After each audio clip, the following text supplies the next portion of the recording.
Lush, and I'm here at the Hub Culture Pavilion in Davos at the World Economic Forum. Really pleased to be joined by Jim Hart. He's the CEO of Delaney, part of Hydrogen and Struggles. Right. Now, you're an expert on changing leadership and culture within companies. Right. Tell me how you see this discussion evolving.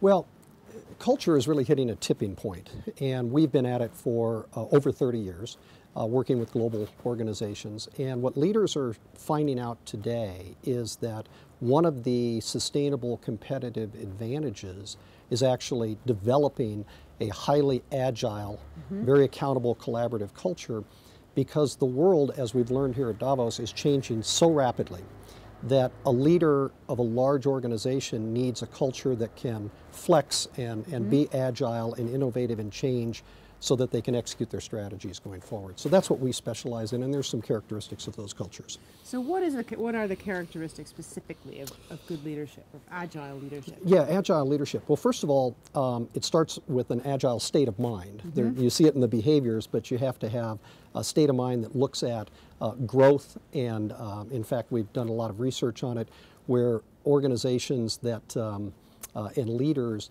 that really value learning organizations and growing organizations encourage their people to take risk, encourage their people to try stepping into the unknown.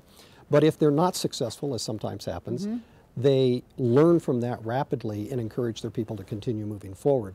Whereas other organizations see taking that sort of step as a risk that could be a career-limiting decision if it doesn't work out. And when you have that sort of leadership that could punish that, you're not going to get the kind of agility and fostering that sort of innovation that you're looking for. So it's really important that leadership supports that and models it themselves so the rest of the organization can see that.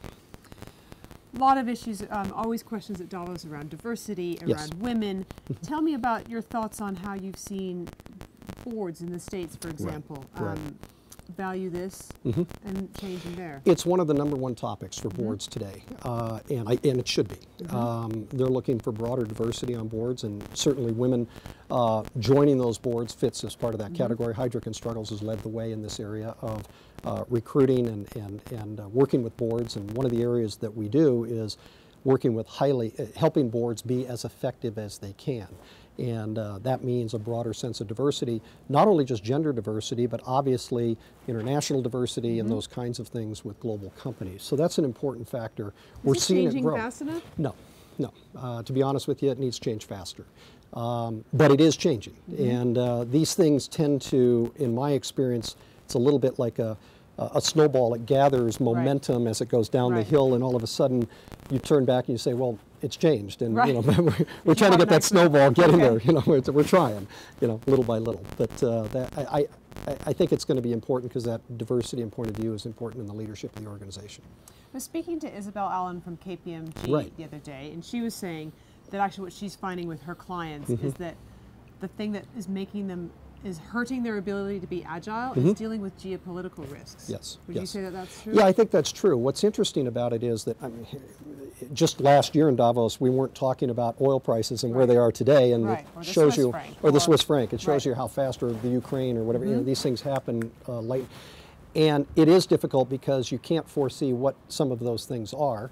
And then how is your organization going to be ready and agile when those changes come to them? We have some large national oil producers that are challenged now because the pricing has dropped so much that their treasuries and things are dependent upon that. And now, as they're forming their organizations and transforming their organizations, they're looking at an underpinning that 6-8 months ago was not an issue, and it is today. So how can we flex with that and go quickly and get the organization to align around that rather than split apart in 100 different directions? Jim, thank you so much for stopping by the Hub Culture Pavilion here in Davos, and I'm Edie Lush. Thank you.